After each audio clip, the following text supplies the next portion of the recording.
यह भारत का एक ऐसा टापू है जहां बसती है सबसे खतरनाक जारवा जनजाति।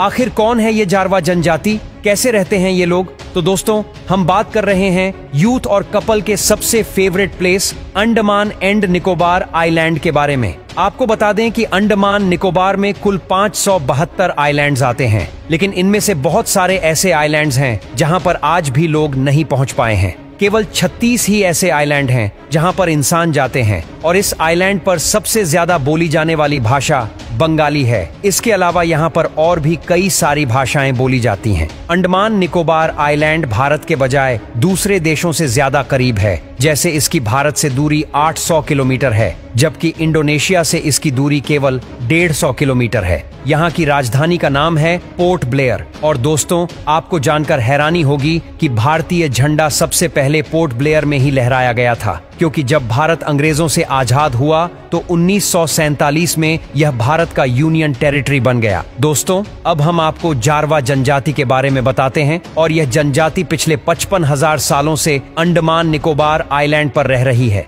इन्हें मूल रूप से अफ्रीकन माना जाता है। इन्हें दुनिया की सबसे पुरानी जनजाति माना जाता है, जो अभी भी पाषाण युग में जी रही है। यहाँ के लोग आज भी धनुष और बाण से शिकार करते हैं। ये लोग शिकार करके मछलियों और सुअर का मांस खाते हैं। आपको बता दें कि अधिनियम 2016 के मुताबिक अगर कोई शख्स इनके एरिया में बिना उनकी अनुमति के घुसता है या इनकी फोटो खींचता है और उनके नग्न अवस्था की वीडियो बनाता है, तो उसे 3 साल की सजा और 10,000 रुपये तक का जुर्माना भुगतना होगा। साल 1990 में यहाँ की सरकार ने जारवा जनजाति के लोगों को घर बनाकर रहने की सुविधा दी, जिसके बाद इस जनजाति के कुछ लोग जंगल से बाहर आए और अपने घर में रहने लगे। जारवा इलाके से केवल एक ही रोड गुजरती है। इसके अलावा इन इलाकों में पर्यटकों को रोकने पर भी पाबंदी है। इनके इलाके में जाते समय सेना की गाड़ियां भी आगे पीछे चलती हैं, क्योंकि यहाँ के लोग कभी भी पर्यटकों पर हमला कर सकते हैं। दरअसल जब कोई पर्यटक इनके एरिया में आता है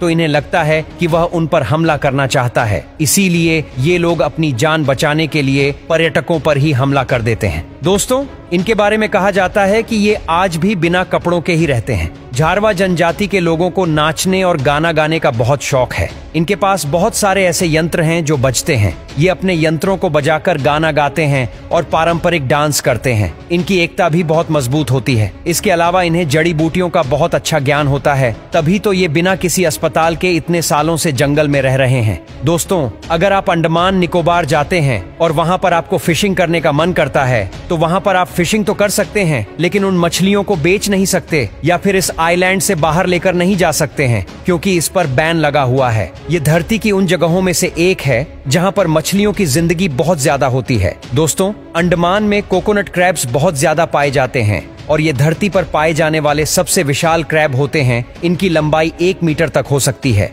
इनका पसंदीदा खाना कोकोनट होता है। ये नारियल के मजबूत खोल को अपने मुंह से तोड़ देते हैं। दोस्तों, आपको जानकर हैरानी होगी कि पूरे इंडिया में अंडमान ही केवल एक ऐसी जगह है जहां पर आपको जिंदा वोल्केनो देखने को मिलेगा, और यह आइलैंड यहाँ की राजधानी से 135 किलोमीटर दूर है। यहाँ जाकर आप इस ज्वालामुखी को देख सकते हैं, लेकिन आपको बता दें कि इस ज्वालामुखी के आसपास कोई भी नहीं रहता है।